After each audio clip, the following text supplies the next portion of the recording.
Hello everybody, welcome back to my channel. My name is Heather and today we are going to talk about some of my favorite short books. For this video, I tried to keep it mostly under 150 pages. There are a couple that are slightly over that, but I'll explain why I decided to add those ones in when we get to them. But I just think short books can be really good if you're in a reading slump, or if you're just like read a really long book or a really slow book and you want to like pick back up the pace so you avoid getting into a reading slump. I think that short books can be a really good option for that. I am a big fan of big books. Like, I am not one of those people that's scared of a books just because they're big. I love a big, thick book, but I do think there is a time and a place for short books. And in the last few years, I've gotten a lot more into short books. I've become very impressed by an author who can contain an entire story and make you feel attached to characters and have interesting plot lines in very few pages. And so today we're going to talk about some of my favorites. I'm going to start with the ones that I do not own the physical copies of because I will forget about them if I don't. So we're just going to start there and then we'll work through the ones that I own physical copies of. The first short book that I want to recommend is actually, I think, the most recent one that I finished on this list. And that is Penrick's Demon. This is by Lois McMaster Bujold, and it is 103 pages. I read this one fairly recently. I got it from Libby and read it on the Kindle, but this one is a book about a man, something like that, who accidentally gets himself a demon inside of him, and he's not possessed. Like, he still is in control of himself, but he also has this demon in him that is like talking to him.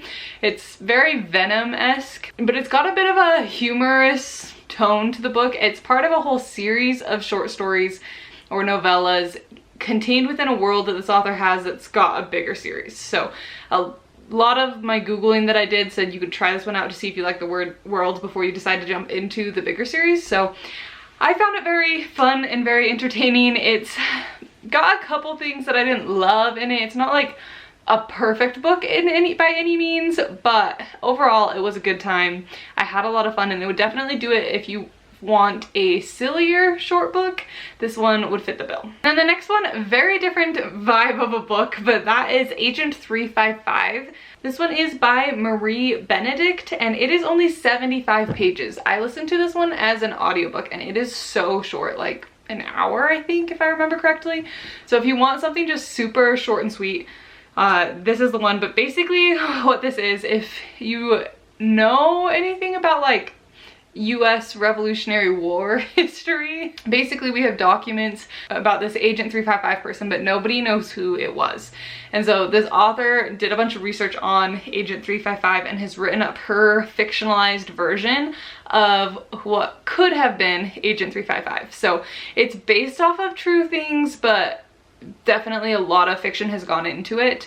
And she is basically this spy where she's taking advantage of the fact that at that time men didn't really think women just kind of blended into the background, and men didn't think that they would understand important conversations. And so lots of people would say stuff around her and then not even like think about that she was overhearing them. And so she basically starts spying on the British because her family's like pretty high up in the social ranks and stuff like that. And so then she starts being a spy and you're following her story. I was very impressed with how much emotional connection I was able to fill with these characters in such a short book. Like, she really wrote it well. I felt like everything was tied up really well.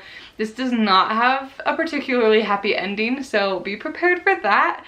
But I was amazed at how much it was like tugging at my heartstrings in such a short book. So I definitely would love to read a full-length novel by this author. She goes and writes stories of women in history who have kind of been erased from the narrative. basically. And so I'm very interested. She's got one about when Agatha Christie went missing, which sounds super interesting. She's got one about Andrew Carnegie's maid. What were the other ones? I don't know. There's a whole bunch of stories about really cool women in history. So I would love to read some of her other books, but Agent 355, definitely would recommend it if you want a super short historical fiction. The last one that I have that is I do not own the physical copy of is All Systems Red. This one has kind of gotten big on BookTube, and I have jumped on the train. I actually listened to this one last year sometime, but this is book 1 in the Murderbot series, which is another series of novellas about this robot who is designed to be a murder bot but has hacked its governing chip and basically just wants to watch soap operas and reality TV all the time. So you're just following it along on some adventures. I thought this one was good. It wasn't anything particularly crazy, but if you want a sci-fi short story, there's really not a lot of those out there, I feel like. It's 144 pages or about a 3-hour audiobook. The narrator I thought was really good. I just listened to, there's 2 versions that I've seen on Audible. One has like a single narrator and one is like the graphic audio. I listened to the one that's just like a normal narrator because that's the one that's included in Audible Plus. So that's All Systems Red. I don't feel the need to dwell on this one too much because I feel like lots of people are talking about it. That one also has a bit of a sarcastic humor to it. So it's not so serious, but it still like definitely has a plot and is good if you want an intro into sci-fi. Okay, moving on to the books that I actually own physically. The first one is Number the Stars by Lois Lowry. If you have not read this book, you really need to. I feel like this is definitely one that should just be required reading, and I'm really due a reread on this one, but this one I read it for the first time. We read it as a class when I was in 5th grade.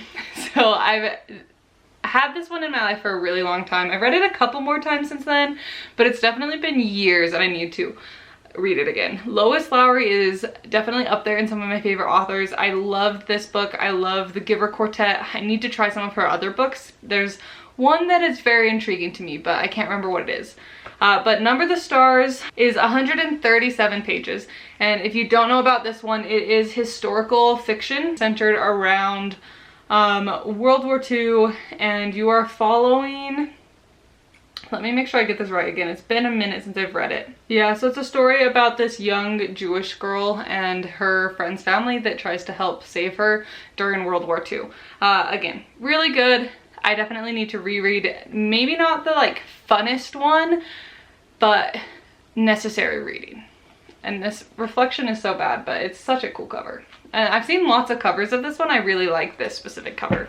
Next one, more of a recent read, is The Happiness of Kati. This is by Jane Vejajiva. I read this for an Around the World in Books challenge, but this one is 139 pages. So on pushing that upper limit, but so this one is about a little girl named Thailand. She's a 9-year-old. Her name's Kati, but her mom is terminally ill, and it's about her dealing with that situation. She's been sent to live with her grandparents, and they've basically been raising her, and then you're following the last little bit of her mom's life and then how she processes grief as a child. And it was just really heartwarming. I would say it's not like a super dark and heavy book, but also like be prepared with trigger warnings. But one of the things that I think is interesting is because you're following it through the view of a child, you're not like outright addressing the grief. What it is basically you have these chapters that are based off of really small elements of her life, but then you'll see the subtitles of each chapter have to do with the emotions that she's going through at the time. So like for example, this one is Pan and Spatula, but the subtitle is Mother Never Promised to Return. And then you're basically walking through this whole chapter just about like cooking to go with the pan and spatula. And then you go on to the next one and the subtitle is Kati Waited Every Day for Mother. And you're just following through like her thoughts in those subtitles that are just kind of adding this overarching twist to what she's talking about in the chapter.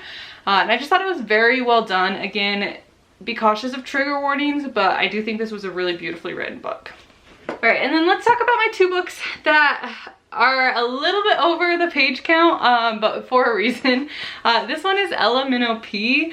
If you get the play on words, it's supposed to sound like elemental P in the alphabet, but this one is 208 pages, so it's still relatively short, but the reason I felt like this one is still counted is because a lot of these pages are virtually empty. Like, it really is so blank in so much of this book. So it's really a very fast read, even though it is over 150 pages. But basically, this one is, I can't remember the term for the books, types of books like this, but you're basically following a girl who lives on the island where the person who came up with the quick brown fox jumps over the lazy brown dog saying, and so they have a sign commemorating that guy with the saying on it, and all of a sudden they start to have letters fall off of this sign. And so the government, or like the island council, decides that anytime a letter falls off, it must be because the spirit of that guy wants them to not use that letter anymore. And so they start outlawing, or like banning, the use of certain letters, and as they ban the letters, the book stops using those too. And so you're just going along as slowly letters fall off, and you're following a series of like handwritten letters back and forth between characters, newspaper ads, things like that, but it's mostly in letters. But it is really crazy because for the first about half of the book, you don't even super notice that you're missing letters, and then it starts to get really far where it gets hard to understand because of how many letters are missing. But it's very interesting. It's also a bit of a commentary on like totalitarianism and these people fighting for like the freedom of expression and their freedom of speech and all of that, but in a way that is just really fun and intriguing. And it's crazy how long it goes before you super notice that the letters are missing. And then the other one that is a little bit over my page count, it is 244 pages, but that is Poirot Investigates by Agatha Christie. The reason I put this in there is because this is actually a collection of short stories. So if you wanted, you could just sit down and read like a short story here and there, and then it would basically be like 50-page books or something like that. Like, they're really short. But this is a fun introduction to Poirot if you're, or Agatha Christie if you're not sure if you like her writing style or if you want to read about Poirot. This technically is the third book in the series, but you can read them out of order. It really doesn't matter. So yeah, this would be a fun way to dive in if you want like little mystery plots that kind of give you the idea of how Poirot operates, but you don't want to read a full-on Agatha Christie Poirot book. This would be a great way. Just pick up a story here and there. You don't need to read it straight through. You can just kind of do whichever ones intrigue you. I would highly recommend Poirot Investigates. And then while we're here, the other Agatha Christie book on my list is Mousetrap. This one is technically a play, so you are reading a script. So be forewarned, this might not be for everyone. I found it so fun as somebody who grew up doing theater. Reading through a script felt very nostalgic, but it's also a mystery, which is super fun. This one is 106 pages. I have actually seen this on stage before, and it's super fun. I love this show. I think it's just classic Agatha Christie, but it reads so quickly because of how it's written out. You get a lot less of the descriptors, a lot less of extra space in trying to describe people and all of the so-and-so said or something and something, because you literally just have like the name colon their part.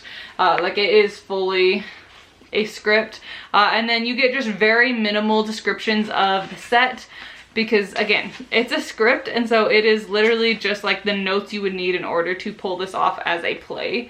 So I would highly recommend. I would definitely want to read. I know she has a couple other plays, so I would love to read another one at some point, but that is Mousetrap by Agatha Christie. All right, and then this next one is a recommendation, but also a representative for a whole category.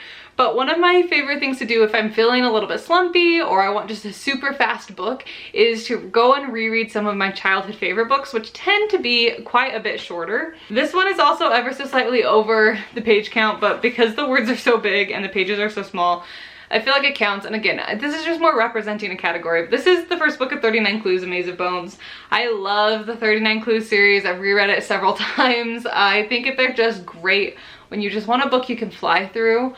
To grab a couple of my other favorite childhood books off if you're looking for a good middle grade. The Dark Hills Divide by Patrick Carman's a really good one. I highly recommend the How to Train Your Dragon books. If you've never read the books and you've only seen the movie, please go read the books sometime because they are so fun, and it is not the same as the movie. Like, they changed a lot, which I really feel like the live action is missing what could have been a really good opportunity to go back and make it like the book instead of just recreating the animated, because it would have been so fun to see the book actually brought to life how the book is. But one of my favorite things about this book is there are tons of sketches all throughout the book. Like, it's very much so a kid's book, so this one would be one that'd be so easy to just breeze through. I also love the books of Umber. These ones are a little bit longer though, but they're so good. Or you could always go for a classic and read the Chronicles of Narnia. But those are some of my favorite middle grade books. I just highly recommend, if you're looking for short books that are easy to read, don't take too much brain power to get you out of slumpy feelings, go pick up a kid's book. And then my last recommendation that I have for this video is my favorite one. I saved the best for last for sure. This one is a 5-star read for me. I'm obsessed with it. I will rave about it from the rooftops.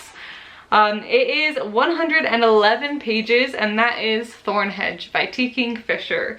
I read this one at the beginning of 2024, and I, again, am just so obsessed with it.